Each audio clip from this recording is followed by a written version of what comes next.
My Southern Blackberry Cobbler with Dumplings recipe is easy and delicious. I know that I already have a very similar recipe here on my channel.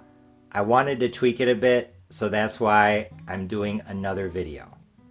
Dumplings, or small pieces of dough, are very common in a lot of Southern Blackberry Cobbler recipes, and this time around, I want to emphasize that. But the first step is to make the blackberry filling. Here in this pot, I have two 12-ounce bags of frozen blackberries, 680 grams total. As you can see, they are totally frozen. I literally just opened the bags and dumped the berries into the pot 5 minutes ago. Here I have 1.5 cups or 315 grams as I measure it of white sugar. I know that sounds like a lot, but blackberries are actually really tart, and if you do not add a good amount of sugar, it's not going to taste like a dessert. I'm also going to add 1.5 tablespoons of lemon juice. Like I said, the blackberries are tart, but I think a little bit of lemon juice still helps to bring out the flavor. I added lemon juice instead of vanilla extract when I made my blackberry dumplings last summer, and I really liked it. 1/8 teaspoon of salt, 1 cup of water. I'm not going to use all of it right away. And off to the side, 2 tablespoons or 20 grams of cornstarch, which is off to the side. I am not adding that now, which is very important. What I'm going to do is I'm going to add my sugar. Like I said, 1.5 cups, my lemon juice, and I'm going to add 1/2 cup of water to my blackberries, and then I'm going to turn on the heat to high and bring the blackberries to a boil while stirring. Almost forgot the pinch of salt. You might think that it's a bit odd that I'm adding water to the blackberries, but I'm adding water to them so that I can cook them a bit on the stovetop before adding them to the cobbler. If I try to cook them without any extra liquid, they're going to burn. But now you're probably asking, why are you cooking the blackberries on the stovetop when you're just going to cook them even more in the oven? That's because blackberries are actually really tough, and unlike strawberries or even blueberries, if you put them inside of a pie or a cobbler without breaking them down a little bit by pre-cooking them, they're going to be fairly intact. I did a blackberry pie recipe, I think it was 2 years ago here on my channel, and even though they did break down a bit inside of the pie, there were still quite a few whole berries.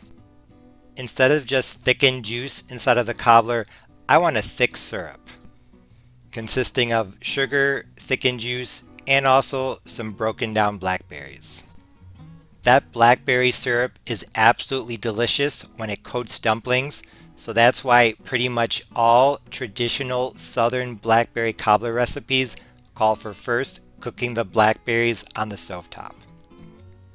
I know it's an extra step, but trust me, it's definitely worth it. It's been about 5 minutes since I turned on the heat. I stirred to combine the sugar and the blackberries, and then since then I've just been stirring occasionally. You can see it's at a pretty good boil, so now I'm going to turn down the heat to medium, gas mark 3 out of 6, and I'm going to cook the blackberries to make the blackberry filling for 10 minutes, stirring occasionally. While the blackberry filling for the cobbler is cooking, I am going to get started on prepping the pan and the dough.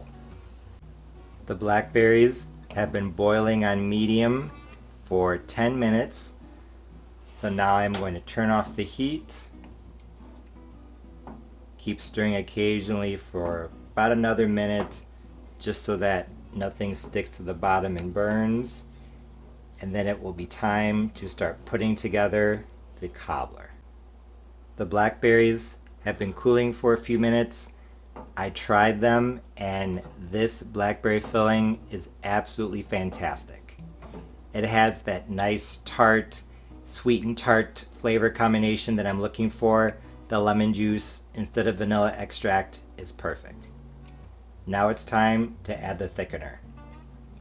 Like I said earlier, 2 tablespoons or 20 grams of cornstarch. I had half a cup of water, but I'm only going to use a 1/4 cup of water because when I made my blackberry cobbler last year, I used 4 tablespoons and half a cup of water. And even though it was good, I felt like, and this is probably partly because of the vanilla extract instead of using lemon juice, but I felt like the blackberry flavor wasn't quite as intense as it could have been. So I think that by using less water, if I can get away with it, that's going to help preserve the flavor a little bit more. And you might be asking, Parnell, why didn't you add the cornstarch directly to the berries? That's because the berries are hot. Cornstarch does not like to be added to hot liquids, so that's why I'm adding it to some cold water off to the side and making a slurry. And then I can add it to the hot liquid. But then you might be asking, but Parnell, why didn't you just add the cornstarch to the berries in the beginning? That is because I wasn't quite sure how much I wanted to add, but also it is possible to overboil cornstarch so much that it loses its thickening power. So I didn't want to do that. There's always a method to my madness. As I said earlier in the video, most old school southern blackberry cobbler recipes have dumplings, or small pieces of dough in the fruit filling itself. I am using 2 9-inch pie crusts. Of course, they are homemade, but feel free to buy some pie crusts and use store-bought. That would be a lot less quilombo or hassle, as the Argentines would say. But as always, I really like my homemade crust. I think there are different ways you could go about doing this.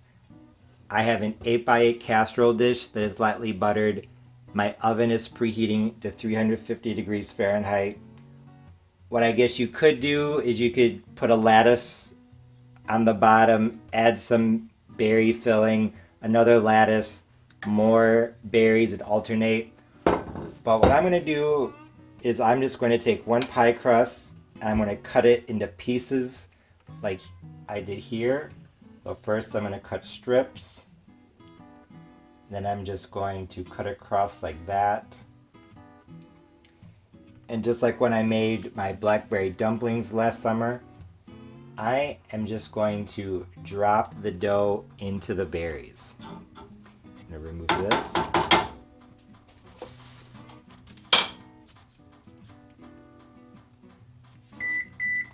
There's my oven. I think this is probably going to be the best way to do it to make sure that the dumplings are evenly distributed throughout the blackberry filling. And then once all of my dumplings are in the berries, I will just ladle everything into the casserole dish. I just finished adding all of the dumplings to the blackberries. I added all of 1 9-inch pie crust. As you can see, there are a lot of dumplings, but not too many. A good amount of fruit, juice, and dumplings. So what I'm going to do now is I'm just going to dump, or maybe use a ladle, I don't want it to splash everywhere, the berries into my 8x8 casserole dish.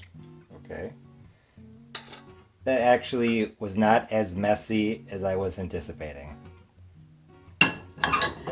And now I'm just going to take my spoon and evenly distribute the berries and dumplings as well as I can.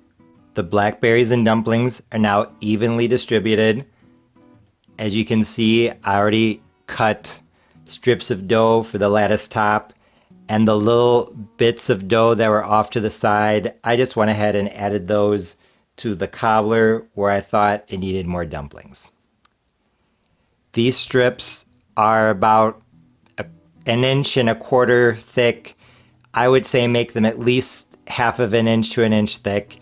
You don't want them too small because then it will be hard to pick them up.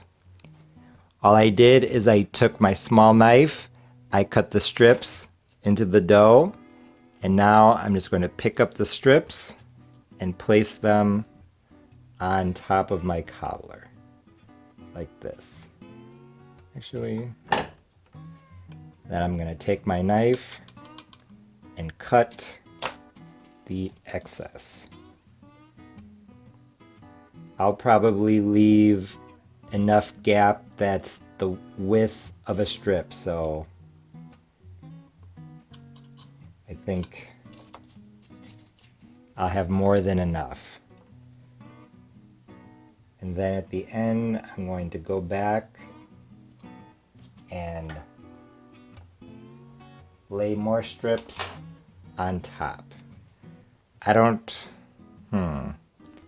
I guess I could cut a very thin strip and put on the edge here. That's probably what I'll do with these bits of dough that are left over.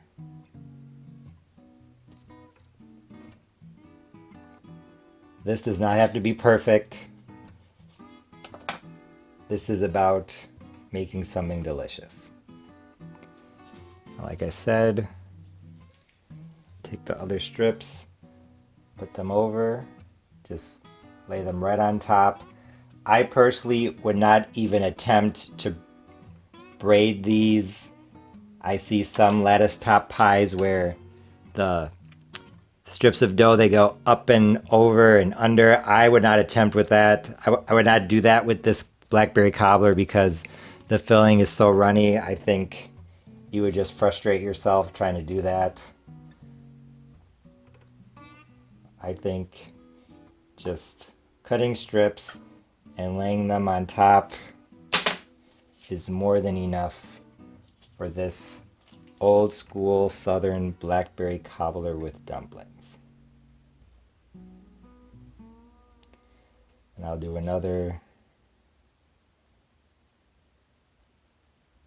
mini strip over here. Like I said, my oven is preheating to 350 degrees Fahrenheit. It's actually already there. And I'm going to bake this. Before I bake it, I'm going to sprinkle it with some sugar on the top. My old school southern blackberry cobbler with dumplings is almost ready for the oven. Usually with my cobblers and fruit pies, I like to sprinkle sugar on top. Here I have 2 tablespoons of white sugar, and I'm just going to sprinkle it on top. Another thing I wanted to point out is that I am baking this cobbler on a pizza pan. That is so that in case anything boils over, it will not boil over onto the floor of my stove, because that would be a lot of quilombo to clean. Now it's going to go in uncovered at 350 for, I am guessing, 50 minutes. I just pulled the blackberry cobbler out of the oven. It was in at 350 uncovered for 50 minutes. This looked absolutely delicious, so I couldn't wait to dig in. I let it cool down for about 40 minutes, then I dug in. This old-fashioned southern blackberry cobbler with dumplings recipe turned out great. For starters, visually, I thought it was great. I don't usually do a lattice top on my cobblers, but I gave it a try this time, and I thought that it worked really well aesthetically. It was nice how that blackberry syrup I talked about earlier in the video kind of bubbled up out of the holes a bit. Very nice. I also like the color. compared to the Blackberry Cobbler I did last year, which had a very dark color, I felt like this one was a little bit lighter. So maybe that had something to do with the lattice top. I'm not quite sure. I thought that the texture was really good too, and once I scoop out the first piece, you can see what I'm talking about. Normally cobblers are a bit juicier than pies, and with this old-fashioned southern blackberry cobbler recipe, I think I did a good job of making it juicier than a pie, a good amount of syrup that oozes out a bit without making the cobbler runny. Cobblers should have thick, sweet syrup inside, not watery soup.